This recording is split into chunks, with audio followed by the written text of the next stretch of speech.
During the walk with Bill Gates and his team, we had to take the elevator. Literally, this was my elevator pitch moment with Bill Gates. And you know how they say to always be ready because you never know when this could happen? Well, folks,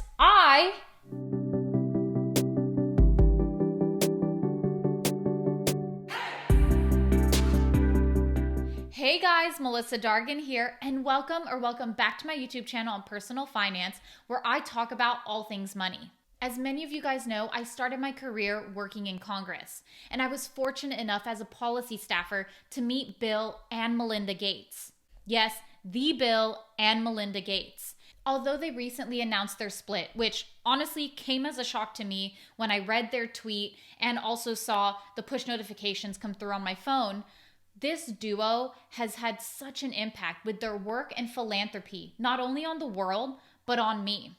And in this video, I'm going to share with you why I quit my job working in Congress after meeting Bill Gates. You may now be thinking, say what? Why would you quit your job working in Congress? That's basically what my parents asked me. Did Bill offer you a job? Did you pitch something that he invested in? What led you to quit? And I will go into detail into why I quit my job working in Congress. But first, if you like learning about money and entrepreneurship as much as I do, go ahead and hit that like button and be sure to subscribe to my YouTube channel to be updated whenever new personal finance videos are released each week. Remember, it's free to like and subscribe, and it helps so much with the YouTube algorithm. Thanks for your support. All right, now I know I have some explaining to do. I'll start by sharing how I met Bill Gates and then get into the 3 lessons that he taught me that ultimately changed my life. So much so that I left my job on Capitol Hill. When I met Bill Gates, I was a congressional staffer working for the chairman of the Foreign Affairs Committee. Since the Bill and Melinda Gates Foundation does work globally, Bill was coming in to talk to my boss about the various projects that he was working on internationally. As Bill's time is precious and the U.S. Capitol layout can be quite confusing if you don't know where you're going, his team called and asked if somebody could guide them from their current meeting to the meeting with my boss. When I was asked if I could do it, I immediately said yes. You mean I would have almost 10 minutes with the Bill Gates, one of the richest men, most powerful men in this entire world? Of course I'm going to be their guide. I mean, call me Sherpa if you have to. I was ecstatic about being able to meet Bill and his team. After saying yes, the big question now, and minor crisis going on inside of my head, was when I meet Bill Gates, what do I say? Since I was focused on working in government, I didn't have the next big thing to pitch Bill Gates, which now looking back, sort of wish I had something prepared. Instead, that 10-minute walk with Bill Gates taught me 3 major life lessons that changed my life. It shifted the course of my career, led me to eventually quit my job and pursue entrepreneurship. The first lesson that Bill taught me is that real power to affect change comes from innovation, mostly originating from outside of government. For this lesson, Bill didn't have to say anything. It was what I observed when he came to Capitol Hill that showed me all I needed to learn. You see, working in Congress, I thought members of Congress were the nexus of power to affect change. Trade organizations, lobbyists, foreign countries, community organizers were all trying to get 15 minutes with these members of Congress so that they can hear their community's issues and hopefully get them to support it on a national level through a bill, amendment, or some policy change. It was crazy to see firsthand how in demand these members of Congress were. That said, with the focus typically being on members of Congress, when Bill Gates came to Capitol Hill, there was a shift in that dynamic. Members of Congress vied to get a meeting with Bill Gates. Seeing the dynamics tilt differently when Bill Gates came to Capitol Hill opened my eyes to another way to affect change, and that is be a private sector mogul. In the government, many times changing policy can take years, if not decades, if it ever happens.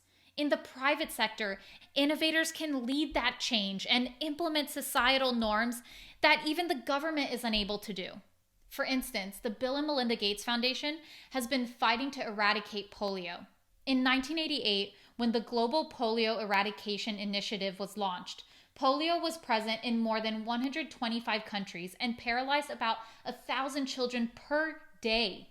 Thanks to immunization efforts that have reached nearly 3 billion children, the incidence of polio has decreased by 99% since then. And in 2020, the entire World Health Organization, WHO, African region was certified free of the wild polio virus.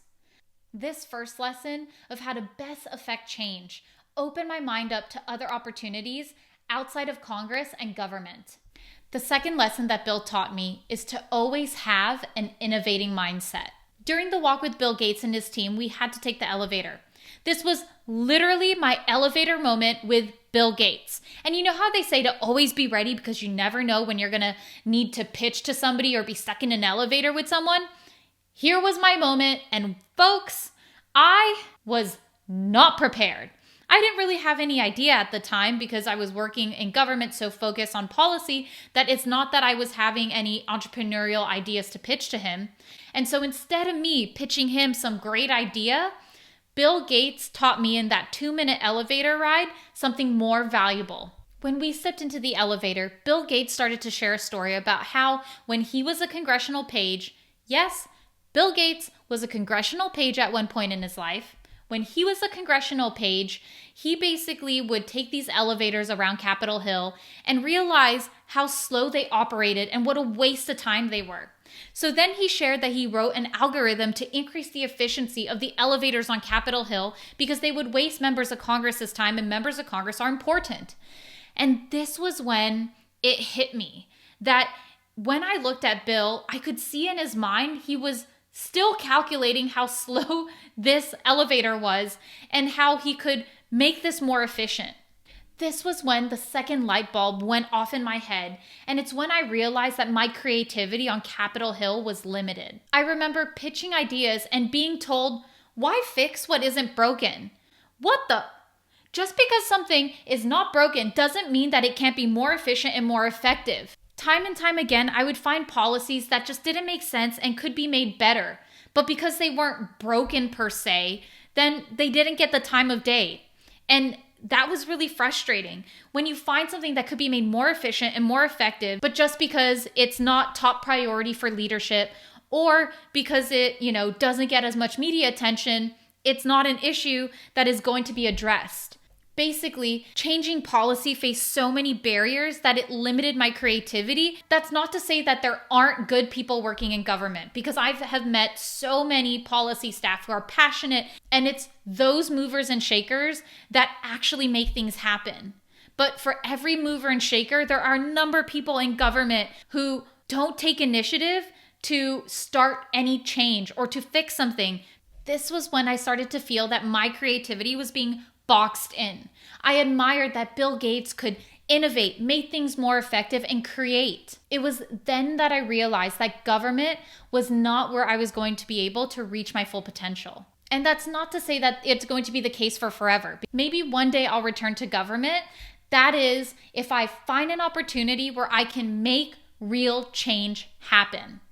For me, after meeting Bill, I realized how important it was to have an innovative mindset and a work environment that was going to enable my creativity. This made leaving my job in Congress for the time being a clearer choice.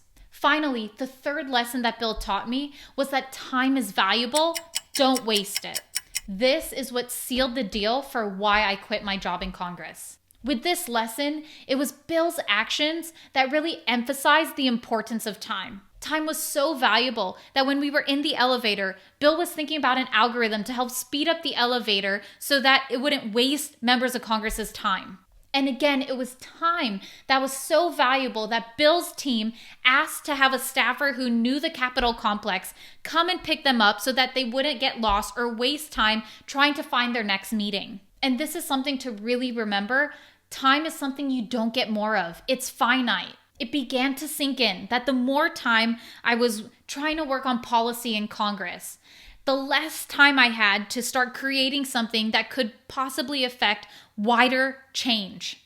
Ultimately, meeting Bill Gates helped expedite my choice to leave my job working in Congress and pursue a career in entrepreneurship. And so to Bill Gates, I just want to say thank you.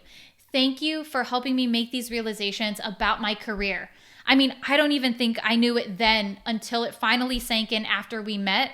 But it's because of you that I eventually applied and got accepted to business school, and after business school, started my own company. Now, for those of you watching this video, if you're interested to learn what happened after I quit my job working in Congress, or what I learned when I met Melinda Gates, go ahead and comment below and let me know what you're interested to hear about. Other than that, if you liked this video or found it helpful, go ahead and hit that like button.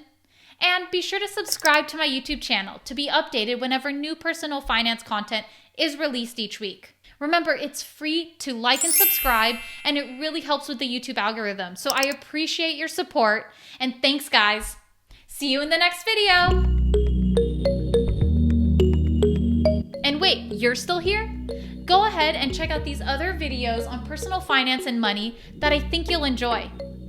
See you in the next video.